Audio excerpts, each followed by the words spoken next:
You know, it's funny that Nintendo doesn't understand the remake paradox. Contrary to popular belief, the point of remaking games isn't just to milk your fanbase, it's also to update the visuals, address issues, and introduce a game to a new audience. Everyone already knows that the Switch 1's library was padded by tons of Wii U ports, so now that the wells run dry, we're gonna see how creatively bankrupt the company is. When it comes to Wii games, selling them for $70 isn't working, mainly because it was a successful console with games most people already have. Nintendo's approach of restocking, not re-releasing, they're just putting copies back on the shelves, 20-year-old games is fundamentally flawed because their games are popular with a casual crowd who likely still owns their Wii and they don't care about upscale graphics, and therefore have no reason to buy them. In fact, I was at my cousin's house a few weeks ago and the Wii is still a centerpiece in his living room, and Wii Sports Resort, Galaxy, and Mario Kart Wii were right there. If Nintendo made proper remakes of their games, that might warrant the price, but as far as the average consumer is concerned, they're just restocking the shelves with old games that aren't even superior to their original versions. Yes, I volunteered to rotate out every race to give everyone a fair chance to play, and no, I didn't run Funky Kong Flame Runner. I'm still not over the Mario Galaxy restock, so I'm gonna keep harping on it because people weren't angry enough about just how much of a ripoff the Galaxy 1 Plus 2 package is. I did stick around to unlock him though. For $70, you should be getting Galaxy 1 Plus 2 in 4K, 60 FPS, Funky Kong I mean, with new models, textures, and better lighting, movement additions, co-op multiplayer with Luigi, none of that co-star Luma nonsense, both local and online, and a bonus campaign tying both games together with a secret extra hard campaign for 200%ing both games. And this isn't an unreasonable demand either, because in the late 2010s, Crash and Spyro had their PS1 trilogies remade from the ground up in 4K and sold at a budget price. Plus you've got 3 games in the compilation as opposed to just 2, with added content and playable characters, addressing the biggest problem with the original Crash trilogy, which was that you had to play as Crash, so they thankfully patched out that bug and let you play as Coco instead. So for $40, you got complete graphical and gameplay overhauls for 3 entire games, but for $70, Nintendo can't even be bothered to give Toad actual fingers. I'm comparing Nintendo unfavorably to Activision. Activision!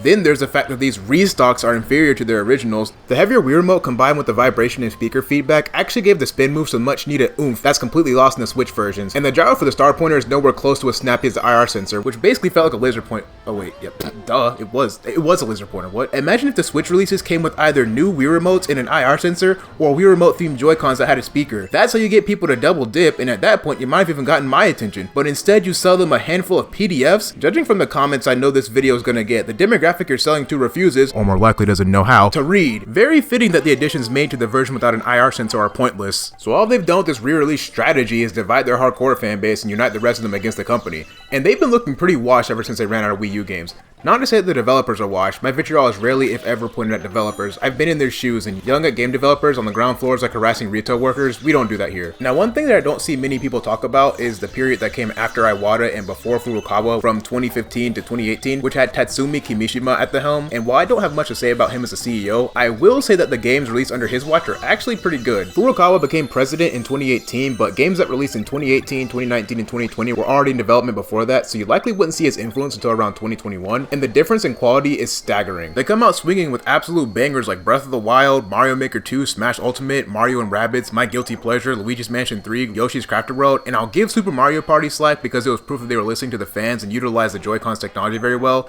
And even though this is basically a port, I'm including Splatoon 2 just because it gave us Octo expansion. But come 2021, the ports were getting out of control and even the new stuff was getting sloppy. My first red flag was Mario 3D All-Stars, then Bowser's Fury, which was literally a test map. Splatoon 3's stage design suffered from Tetramino syndrome, Mario Wonder, Tears of the Kingdom, that Mario vs. Donkey Kong remake that everyone forgot, Mario Party Jamboree that undoes all the improvements made to Superstars. Then you have literally everything on the Switch 2 that we've seen so far except for Kirby Air Riders. The fact that a new 3D Mario game hasn't even been announced for the Switch 2 is more than enough evidence that he's just been sitting on his hands this whole time. And I can already hear the comments claiming that Nintendo announces their games closer to their release dates now, and I'm here to tell you, that isn't true. Mario Kart World was teased 6 months before it released, Hyrule Warriors Age of Imprisonment had 7 months between its announcement and release, Kirby Air Riders was announced in April 2025 and released in November 2025, but technically it had been teased on Sakurai's YouTube channel in October 2024, and the time between that teaser and the release was about 13 months. Pokemon ZA released in October of 2025, around a year and a half after it was revealed back in February 2024, and do I even need to say anything about Metroid Prime 4? Now while the short gap between game announcement and release may have been common on the Switch 1, the 3 to 5 month time span between Bonanza and Mario Tennis Fever's announcement and release is the exception, not the rule.